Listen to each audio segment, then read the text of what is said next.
chapter 17, verse 1 says, Then one of the seven angels who had the seven bowls came and spoke with me, saying, Come here, I will show you the judgment of the great harlot who sits on many waters, with whom the kings of the earth committed acts of immorality, and those who dwell on the earth were made drunk with the wine of her immorality.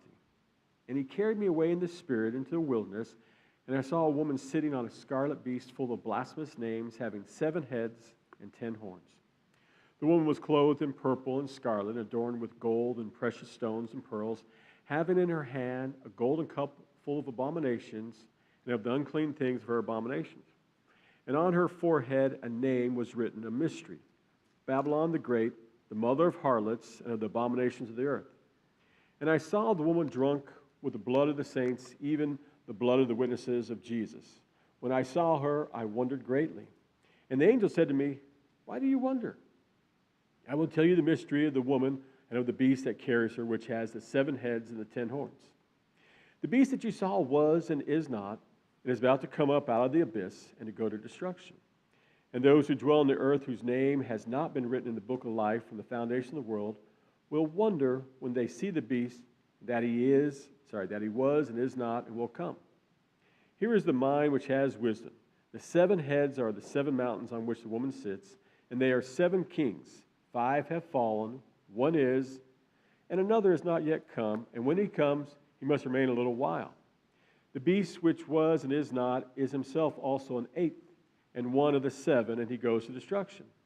The 7 horns which you saw are 10 kings who have not yet received the kingdom, but they received authority as kings with the beast for 1 hour.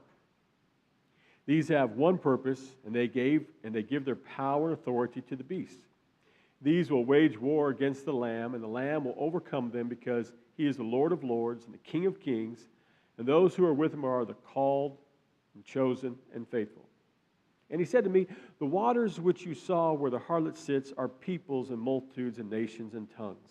And the 10 horns which you saw and the beast, these will hate the harlot, and will make her desolate and naked, and will eat her flesh, and will burn her up with fire.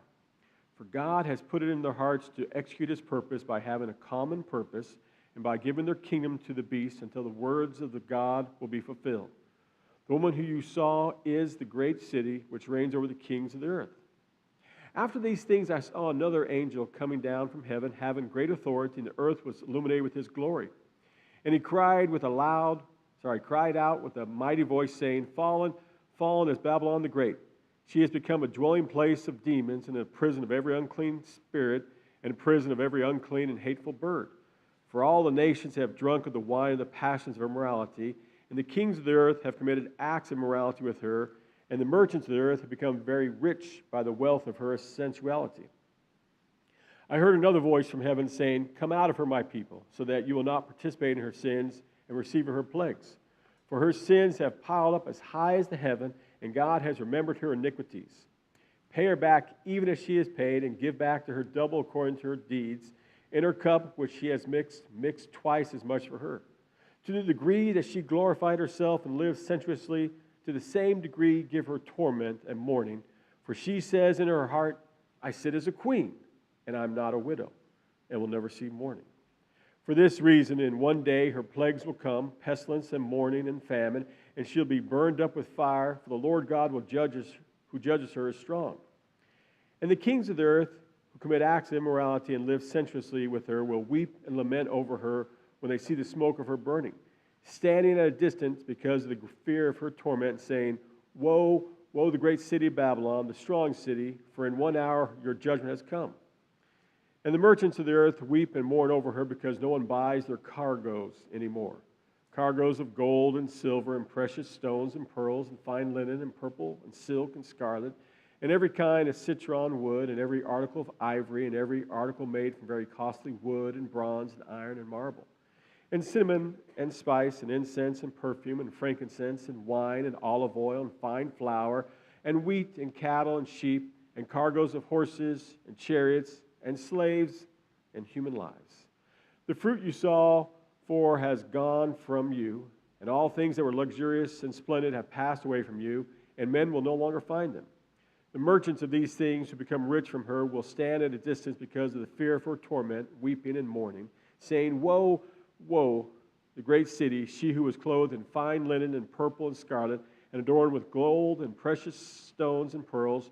For in 1 hour such great wealth has been laid waste. And every shipmaster and every passenger and sailor, and as many as made their living by the sea, stood at a distance and were crying out as they saw the smoke of her burning, saying, What city is this? What city is like that great city? And they threw dust on their heads and were crying out, weeping and mourning, saying, Woe, woe, the great city in which all who had ships at sea became rich by her wealth, for in 1 hour she has become laid waste. Rejoice over her, O heavens, and you saints and apostles and prophets, because God has pronounced judgment for you against her. Then a strong angel took up a stone like a great millstone and threw it into the sea, saying, So will Babylon, the great city, be thrown down with violence and will not be found any longer.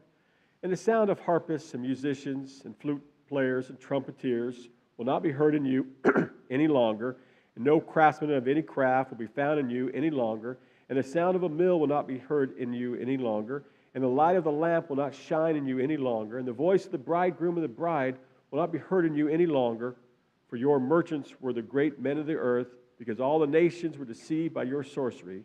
And in her was found the blood of the prophets and the saints and of all who have been slain on the earth. Okay, we'll stop there. So, any particular questions from chapter 17 that you want addressed?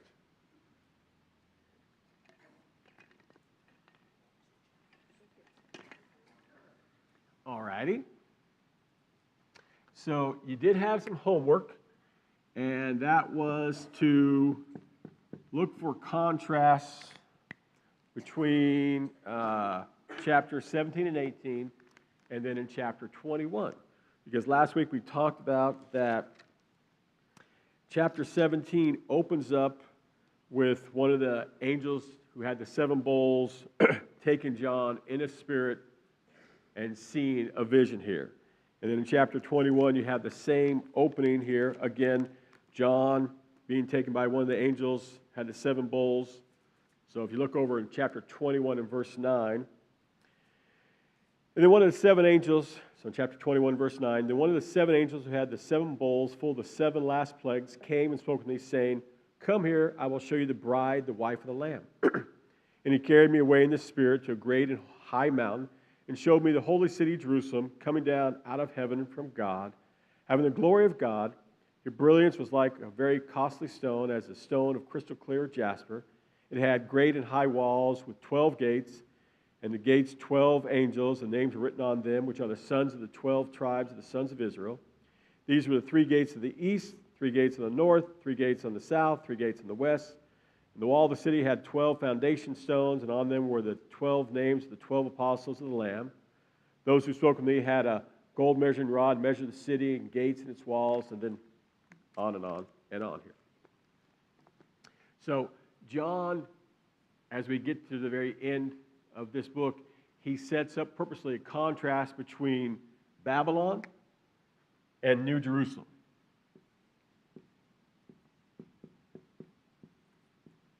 And he expects you to see that so that you can learn to ask yourself which one you're in. Because you would have heard, potentially, when I read chapter 18, he said in verse 4, I heard another voice from heaven saying, Come out of her, my people, so that you will not participate in her sins and receive of her plagues. So he is telling his readers, he is telling us that he wants you to come out of Babylon, because judgment's going to come, and if you're associating with Babylon, then bad things are going to happen to you. But in contrast, if you associate yourself with New Jerusalem, then good things are going to happen to you. And so we should have seen that Babylon is presented as a prostitute,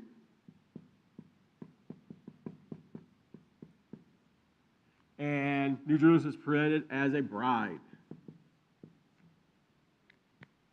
So let's talk a moment here about women in the Bible, in the Revelation, and whatnot here.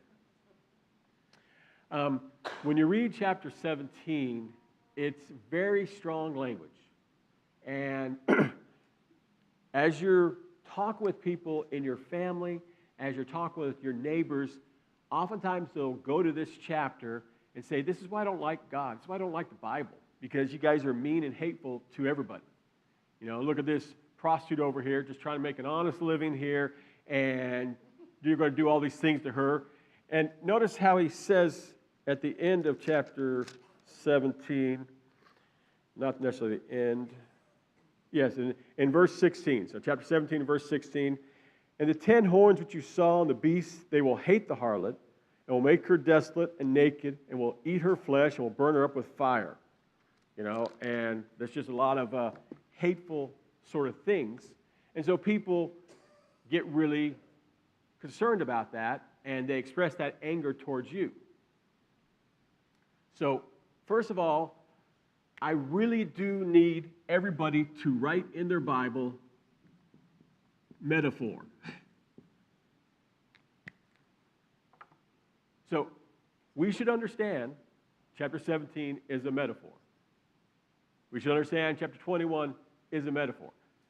God is not trying to talk about a prostitute versus a bride. He's not trying to pick on prostitutes as any greater sin than any other sinner in the Bible. It's a metaphor for what is prostitution a metaphor for in the Bible? Any ideas? Well, it is sin. Can we be more specific than sin? Okay, great.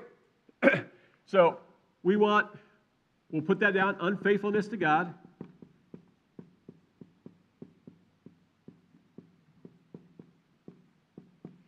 And the word I had in my mind was spiritual adultery. Because this metaphor of prostitution is used by the Old Testament prophets to refer to both Israel and Judah, and then the nations around them.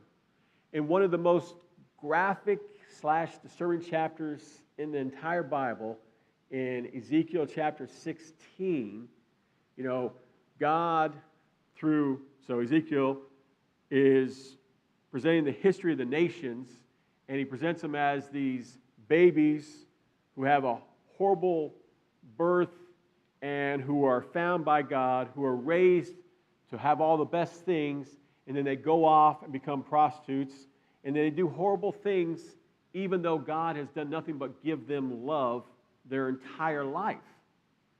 You want to realize that in the first century, any number of people were prostitutes by force. And what I mean by that is that sometimes people would cast away their babies because they were girls, and girls were not very productive as the society viewed them here. And some people would pick them up to grow them up so they could be prostitutes. They would make money that way here. They would also buy slaves to make them prostitutes. So in this first century, a lot of people were prostitutes not because they decided that I want this glamorous life. They were just forced into it, locked into it here. And so John, when he talks about the harlot or whore or prostitute, depending on your translation, he's not trying to talk about the profession itself and say this is the most horrible sin there is. He's not trying to say that women as a whole are evil and they're busy trying to tempt the 144,000 who are male and virgins, never slept with a woman, because those are the good guys. Women are obviously the bad people. He's not trying to say that in any way, shape, or form. He really is trying to say that this is a metaphor, and you're either going to be part of Babylon or part of New Jerusalem. You're either going to be part of the prostitute or the bride.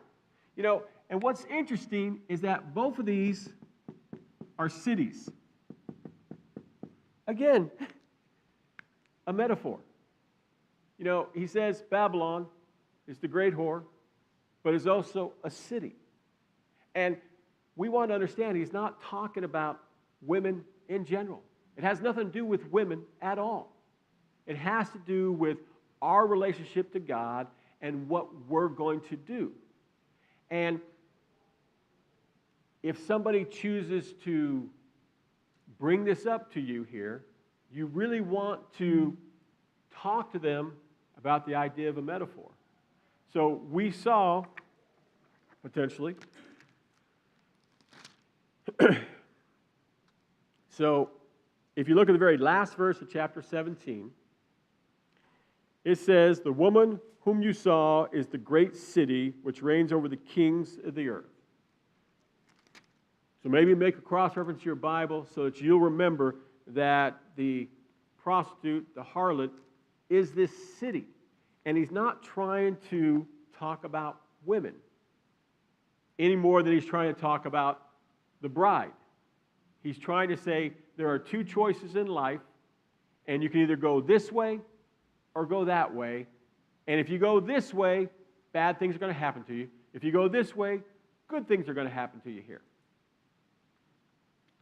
Let me, I got time.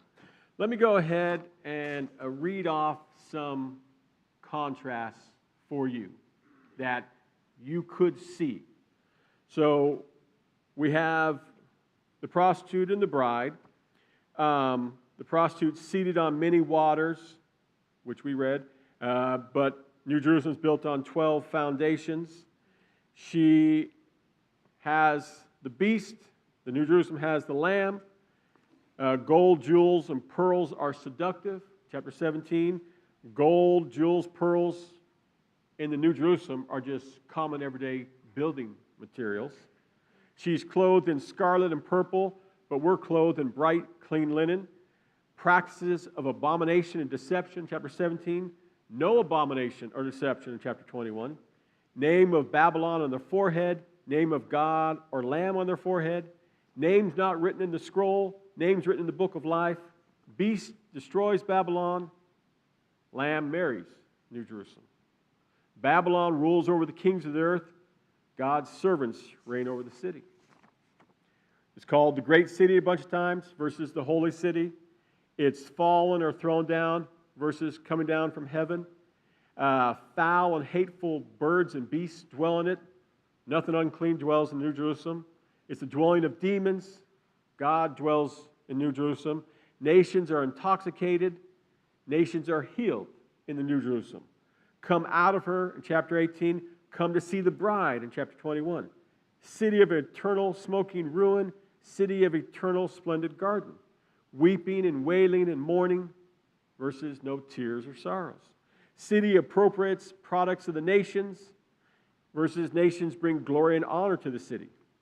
Goods are commodities for trades. Goods are for the common good. Streets are made of gold. Fruit is gone, fruit each month. Sea is there, sea is no more. No lamplight, therefore darkness, versus the Lamb and God are the light. No more weddings versus the wedding of the Lamb. Blood and murder versus life, healing, no death. Nations deceived and corrupted versus nations walking in light. The wrath of God versus the glory of God. And those are just some of them. I mean, there's just so many contrasts between this Babylon versus this New Jerusalem that John intentionally wants you to see as you're reading these 4 chapters, that the choice is presented to you. What are you going to do? And what is challenging to us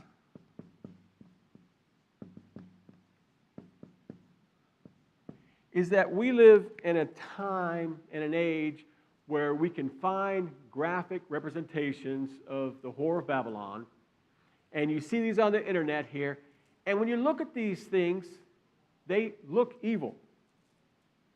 And it's obviously that this is satanic here. But when John writes, it's not obviously satanic. It's not obviously easy to see that the whore of Babylon is this evil power that sits on the beast that is ultimately controlled by the dragon. I don't know if you noticed or paid attention to this here. So in verse 6 it says, I saw the woman drunk with the blood of the saints, even the blood of the witnesses of Jesus. When I saw her, I wondered greatly. So John is seeing all this, and then he wonders greatly here. And the angel says, why do you wonder?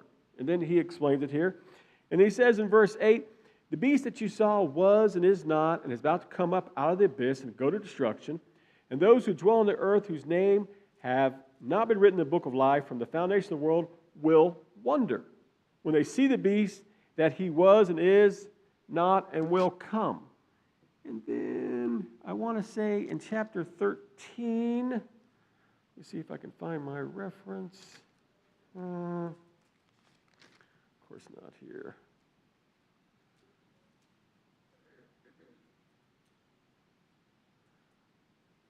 Oh, maybe somebody can find it for me here. In chapter 13, there's a reference to wonder with the people. Verse 3? Yes. Yes, thank you.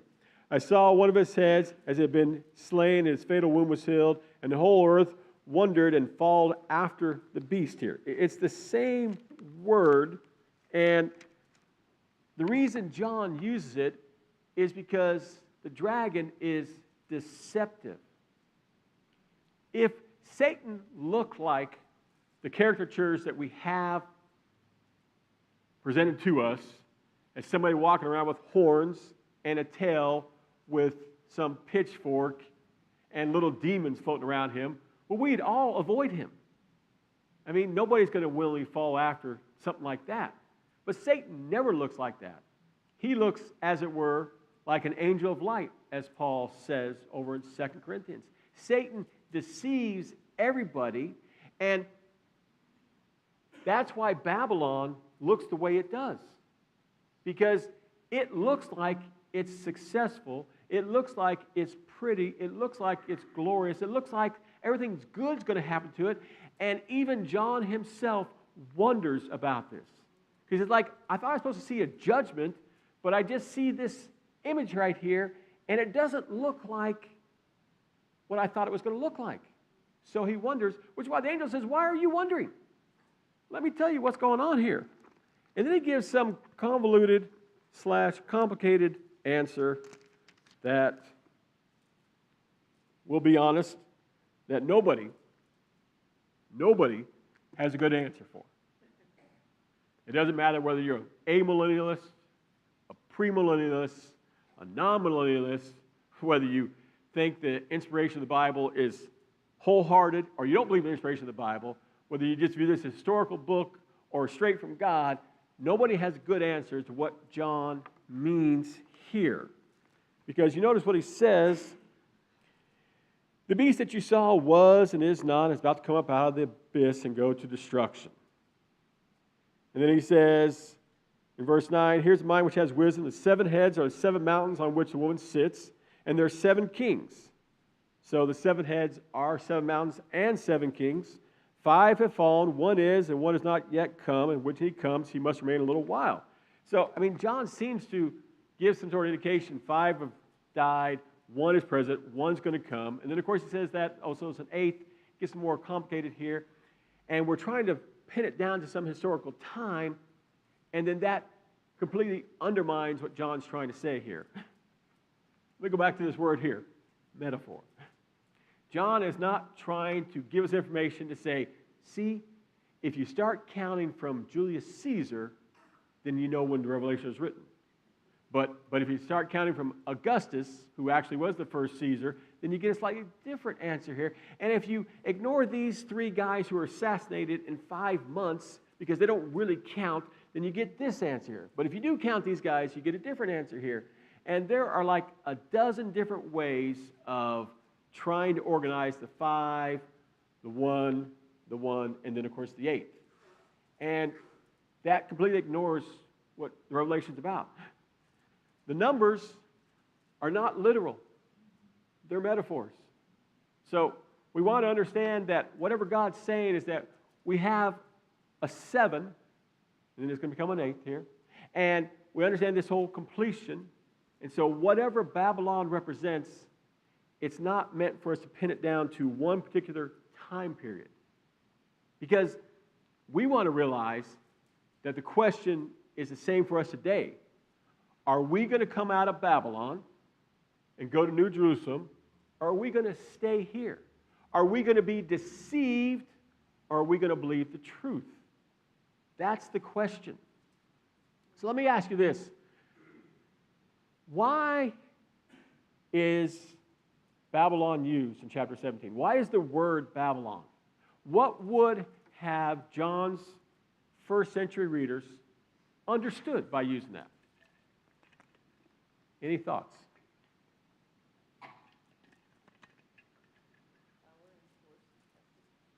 Okay. Well, how is Babylon used in the Bible? What did Babylon represent?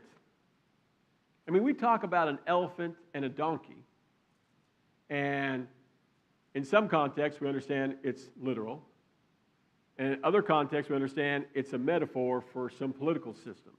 It just depends how it's presented. So we can understand that here. So when the word Babylon is used, well, it says it's a prostitute, but it says it's a city, and it says it's sitting on the beast, and you get all these crazy ideas here. So what is John trying to get you to understand when he uses the word Babylon? So how was Babylon presented in the Bible? What do you remember about Babylon? Anybody remember anything about Babylon? I mean, it's in the Bible. Say again? Sin City here. So we want to remember that for Babylon, the biggest book for us would be Daniel. Because Nebuchadnezzar was the king of Babylon. We should all remember him because that's a staple of Sunday school stories. First 6 chapters, everybody loves to teach. The next chapters, nobody wants to teach at all because it's all complicated prophetic apocalyptic literature here. But, Daniel being faithful to God, Shadrach, Meshach, and Abednego, not bound down before the golden statue, Daniel being thrown into the lion's den, those are all Babylon. We remember chapter 4 and chapter 2 where Nebuchadnezzar has a dream and he sees all these things going on here and he wonders what's happening. And then when his magicians and his soothsayers and all his advisors can't interpret the dream, well, he wants to kill them all. And then Daniel says, hey, there's a revealer of mysteries. Give me some time. I will talk, and I'll get you an answer. And he gets him an answer, talking about these are the world kingdoms, and then God's kingdom is going to come.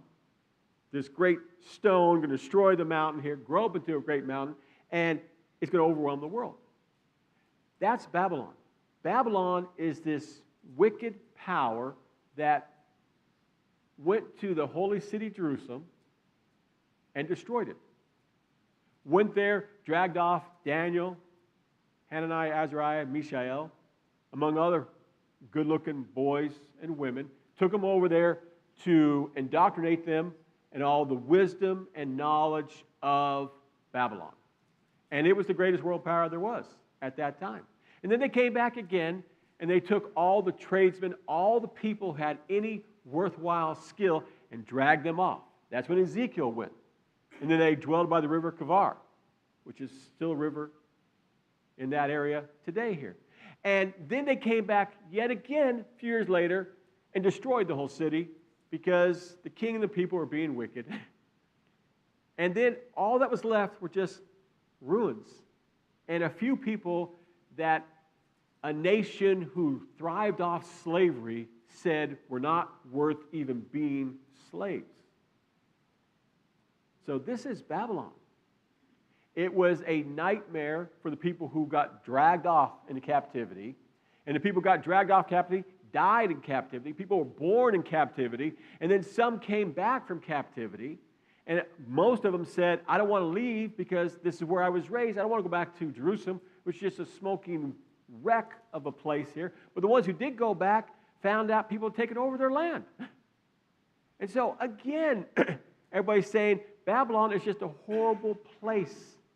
And in the Bible, Babylon represents everything bad, represents everything negative.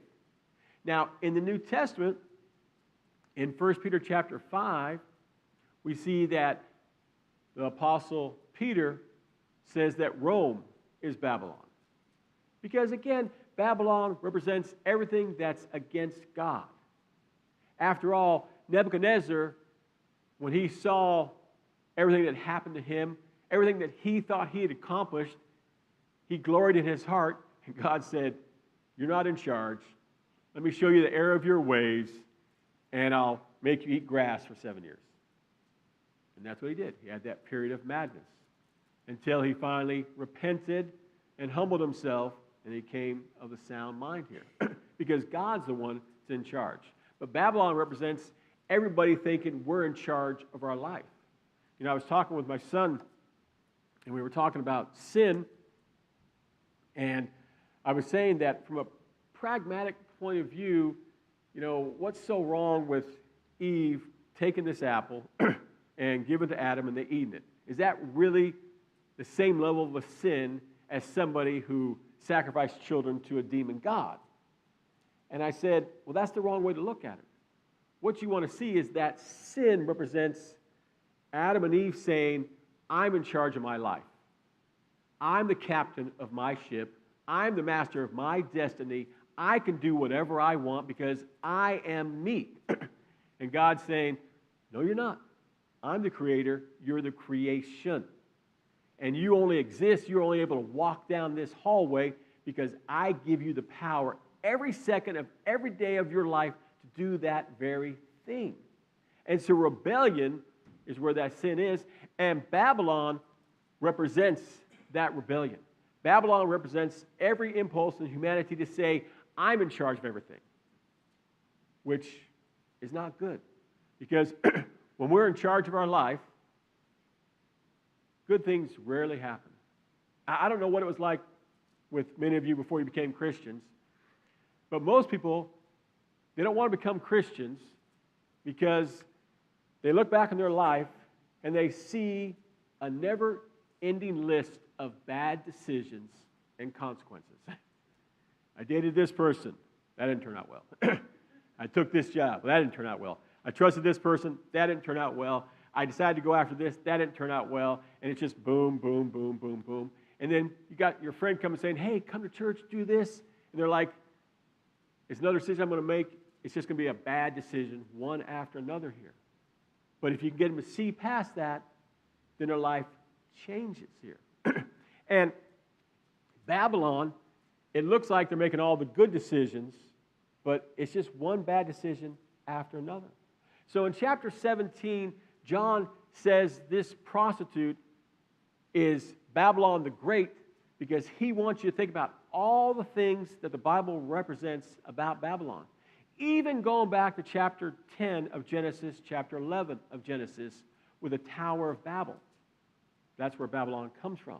Where the tower where man created this great thing because they wanted to go up and control God and say, I'm going to go and be with God. And of course, God, what did he do? Did he strike them down, utterly kill them, destroy them? No, he just changed their languages. They all said, well, we can't talk with one another, and they just spread apart. That's the way God does things. Sometimes he destroys everybody, but most times he does things in a non-threatening sort of way, and it's just like, oh, we make decisions on our own here. So, I want you to see that Babylon is very purposeful. I want you to see that women is a metaphor, and then we need to talk about violence here. So, in the Revelation, there's a lot of violence, and some people are gung-ho for that. Some people want to see all the death and destruction, dismemberment, and eating and burning and all these sort of things here. Other people are greatly offended because in their mind, God is love, and how can he do these sort of things here? Again, violence is a metaphor. And I want you to understand this really crystal clear. In chapter 4 and 5 and in chapter 12, we see in chapters 4 and 5 that the Lion, the tribe of Judah, has overcome. And when John goes to look at him, he sees the Lamb standing as if slain. So God overcame Satan and the dragon and the sea beasts and earth beasts by not destroying them, but by sacrificing himself. And he gave his own life. In chapter 12, it says that we overcome not by fighting back, not by killing our enemy, but by sacrificing our life, potentially, by following God. And I don't know if you noticed in chapter 17 here that the person that destroys are the kings. So let's go to verse 10 of chapter 17. It says, there are 7 kings, 5 have fallen, 1 is, the other has not yet come, and when he comes, he must reign a little while. The beast which was and is not is himself also an 8th, and he is one of the 7, and he also goes to destruction. The 10 horns which you saw are 10 kings who have not yet received a kingdom, but they receive authority as kings with the beast for 1 hour. They have one purpose, and they give their power and authority to the beast. So the 10 horns, whatever they represent, they're given their authority and power to the beast. Verse 14, these will wage war against the Lamb, and the Lamb will overcome them because he is the Lord of lords and King of kings, and those who are with him are the called, the chosen, the faithful. And he said to me, the waters which you saw where the harlot sits are peoples and multitudes and nations and tongues, and the 10 horns, back to 10 horns, and the 10 horns which you saw, and the beast, they will hate the harlot, and will make her desolate and naked, and will eat her flesh, will burn her up with fire. For God has put it in their hearts to execute his purpose by having a common purpose, and by giving their kingdom to the beast until the words of God be fulfilled. You know, we want to remember that evil is self-destructive.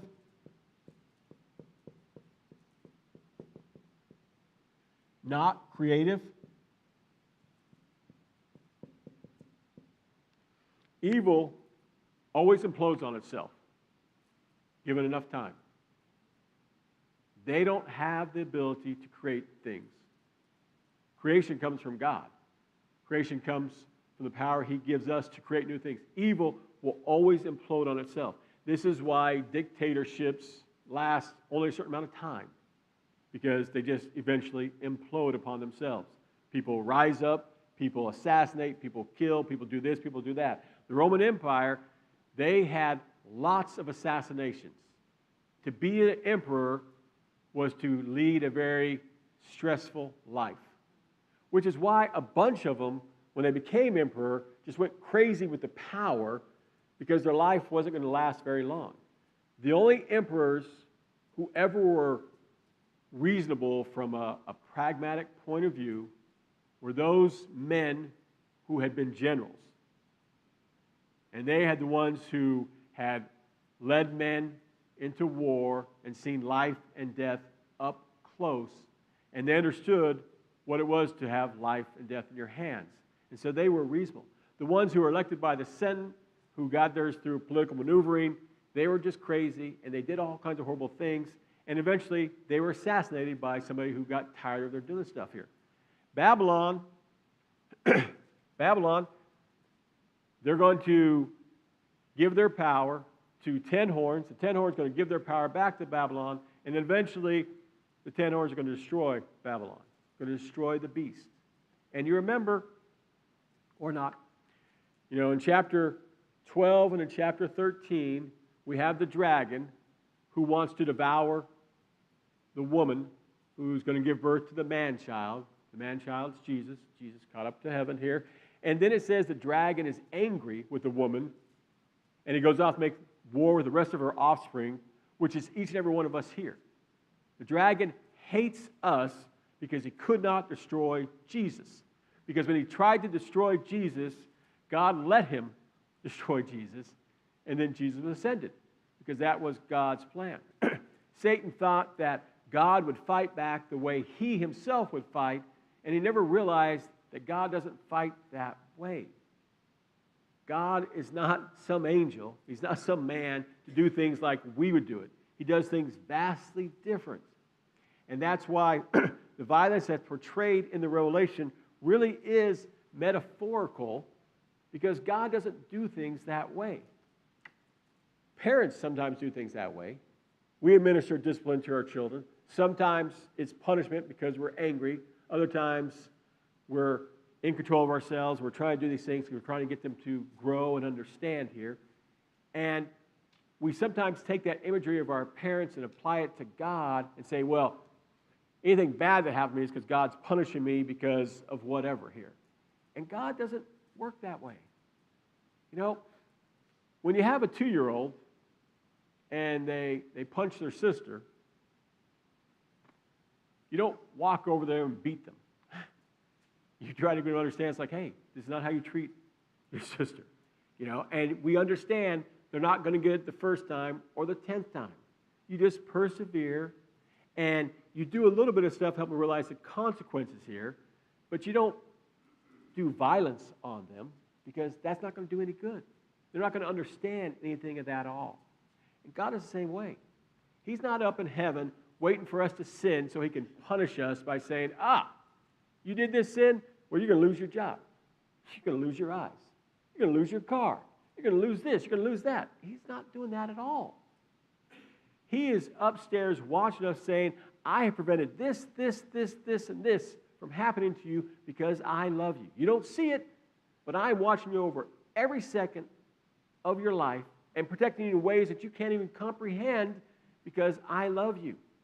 Sometimes I let things go through because I need you to understand you've got to trust me. Which is the question. Are you going to trust Babylon? Are you going to trust New Jerusalem? Babylon seems to have it all together. It's got a lot of wealth. It's got a lot of power. It's got a lot of beauty. It's got everything going for it. And New Jerusalem just has a lot of dead people.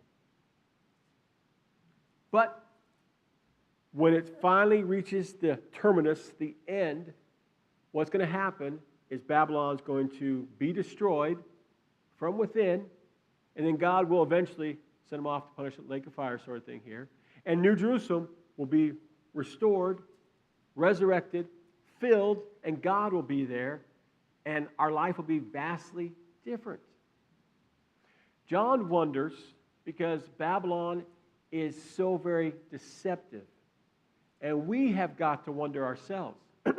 Have we been seduced by our governments? Have we been seduced by our society?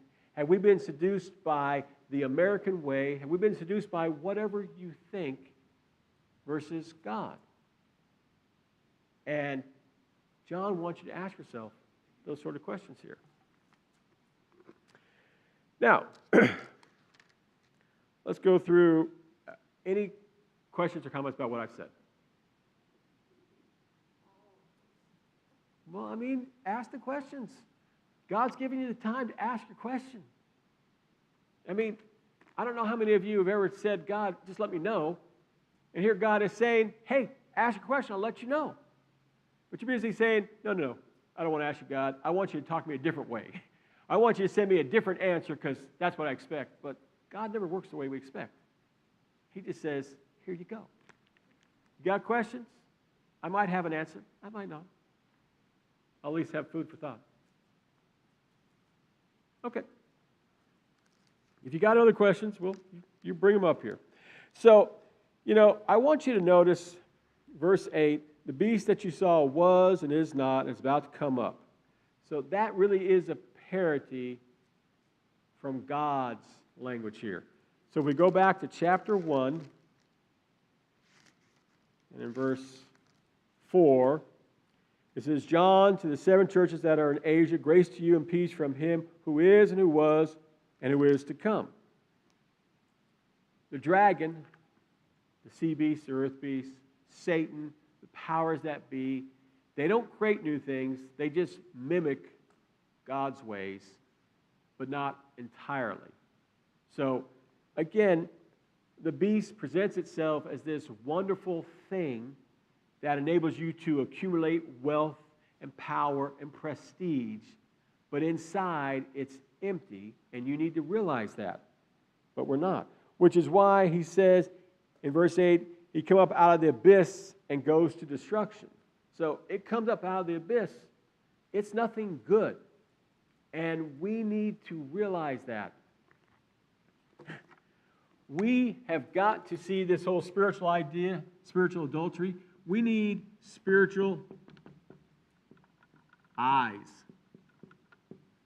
We need to be able to see things as they really are. Over in Ephesians, let's see here. Turn back to Ephesians.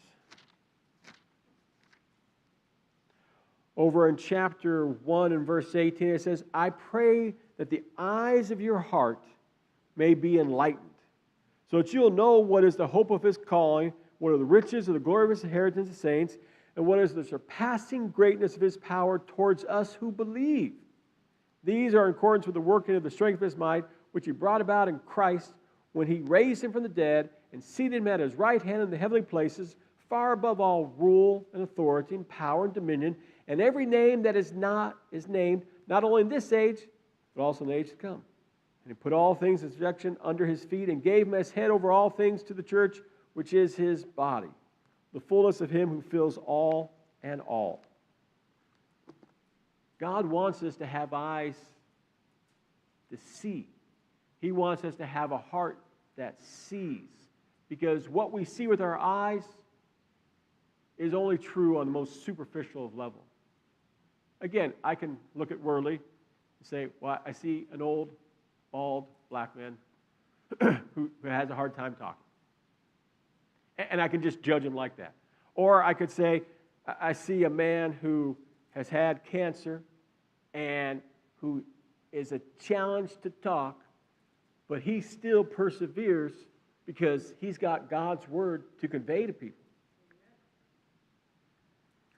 Or I could say that I see a person who comes to church every Sunday, even though he might have physical reasons to say, you know, I'm tired, I hurt.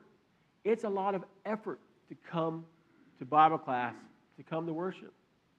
I don't know if you look at the people around us when worship is going on, but lots of people, it takes a tremendous amount of effort for them to get here. I think about Wesley and Ann Thurman. He's an old man, and Ann, she's just half the person she once was, and he's got to manhandle her. He's got to do things to get her into the wheelchair, get her all organized, to get her the way she needs to be, to bring her here, to take care of her, to get her back. He does that because he has spiritual eyes. He does that because he's called himself out of Babylon. He's been called out of Babylon. He does that because he wants to be in New Jerusalem. Did you notice in verse 14, these will wage war against the Lamb. So the 7 kings, the 10 horns, wage war against the Lamb, and the Lamb will overcome them, because he is the Lord of lords and King of kings, and those who are with him are the called and the chosen and the faithful. God calls each of us. God has chosen each of us. And because of that, we can be faithful. But that's always the choice. Are you going to be faithful? Which is about trusting God. We think about faithful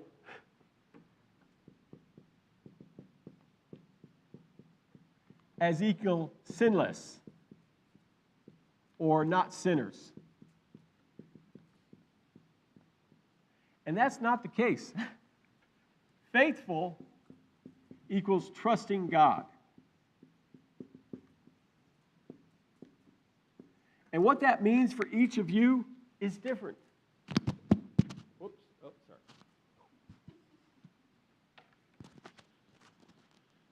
What that means is different for each of you, but of course it's the same. Are you going to trust God with your health? You're going to trust God with your finances? You're going to trust God with your marriage? You're going to trust God to take care of the situation? Because he has the power and the wisdom to take care of those things. I don't know if you know this, but I've been married almost 30 years, and it's never been easy.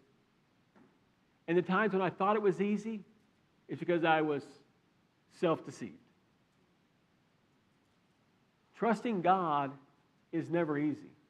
Though it ought to be easy, Because God is nothing if not faithful to each of us and taking care of us every day of our life. And why shouldn't we trust God? Well, we don't trust God because Satan, every day of our life, is whispering in our ears saying, listen, you need a better job. You need a better car. You need to be healthier. You need to have more power. You need to have more of this, more of that, less of this, less of that. You need whatever that you don't have. And God is busy saying, just trust me. I'll get you through this. Just trust me.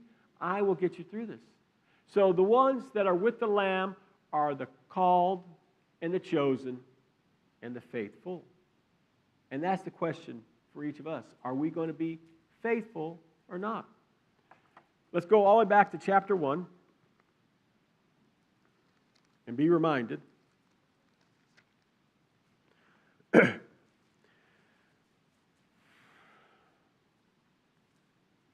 So, in chapter 1 and verse 4, John to the 7 churches that are in Asia, grace to you and peace from him who is and who was and who is to come, from the 7 spirits who are before his throne, and from Jesus Christ, the faithful witness, the firstborn of the dead and the rulers of the kings of the earth, to him who loves us and released us from our sins by his blood, and has made us to be a kingdom and priest to his God and Father. To him be the glory and dominion forever and ever. Amen. God is not asking something from us that he's not shown us. Jesus was the faithful witness. He was faithful to God. He trusted God from the day he was born to the day he was crucified.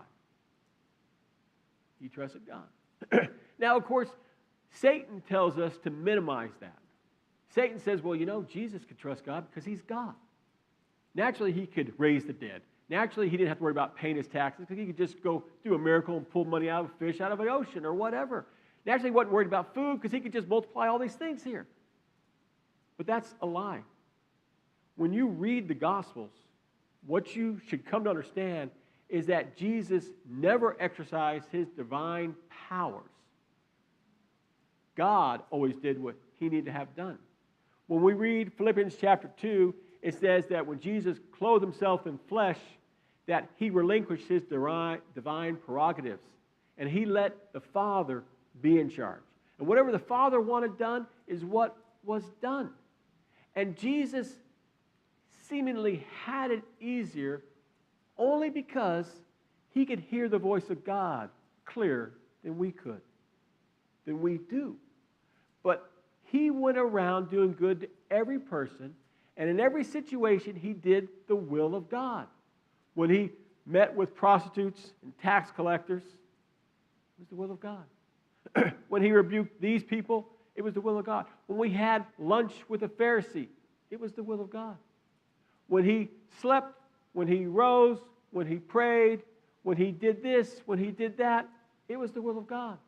He was always faithful to God because he trusted God, which is why he would get upset with his disciples saying, you guys have no faith. And he'd get upset with the whole crowd about saying, you're just a faithless generation. You refuse to trust God. Because God has been nothing but faithful to each of us. Again, what day can you point to and say, see, God ignored me there. God was not faithful to me there. We can point to a day, perhaps with our spouses or our friends or our jobs, where they weren't faithful to us, where they weren't true to us, where they weren't trustworthy, where they weren't good, but you can never do that to God. God has been nothing but faithful, and that's what John is presenting to each of us. Are you going to be the called, the chosen, and the faithful, or are you just going to stay in Babylon and be destroyed? God doesn't want any of that for any of us. We are male and female. We are young and old. We are black and white. All of us made in the image of God.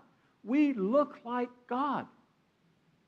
And God loves us more than we love our own children, more than we love our own spouse, more than we even love ourselves. God just wants what's best for us. And that's why he just tries so very hard in this last book to remind us, I just need you guys to come out. Don't be deceived by Babylon the prostitute. the city, because this is just a lie. I have so much more for you that you can't even comprehend. Okay, got a couple minutes left here. Couple points. Verse 15, it says, "And he said to me, the waters which you saw where the harlot sits are peoples, multitudes, nations, and tongues here." So, he says in verse 1 of chapter 17, "And one of the seven angels who had the seven bowls came and spoke with me, saying, Come here, I will show you the judgment of the great harlot who sits on many waters." So, the harlot, the prostitute, sits over these people, and sitting in the Revelation is that activity reserved for God as he exercises his authority. He who sits on the throne. So Babylon, the prostitute, the harlot, they sits over these waters, sits over these people, exercises control over these people here. That's what it means here. And it isn't one particular city. In the first century, it was the city of Rome. But in the 21st century, it's not the city of Rome. Okay? We want to remember that we should pray for the government, and we should pray that we have peaceful lives.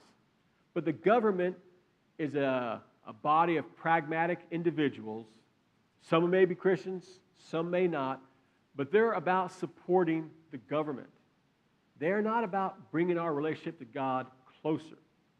This is why, from beginning to the end, the Bible presents God's people as pilgrims, strangers in a strange land. And our citizenship is not American, it is in heaven. And we have got to remind ourselves that. It's not God first, country second. It's just God first. Now, God does tell us how to treat our country. He tells us we should pray for our leaders, we should pay our taxes, we should do honorable things, but we do those because God, not because the government does great things for us. If the government outlaws the church, doesn't really matter. We'll still do what we need to do.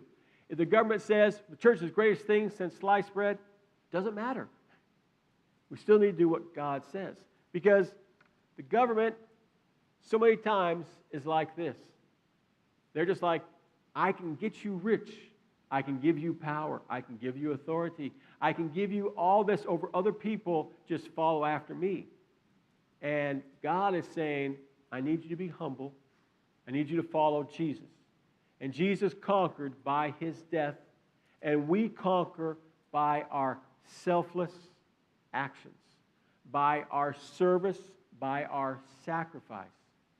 Every time you reach out to a person and say a kind word, you're sacrificing something.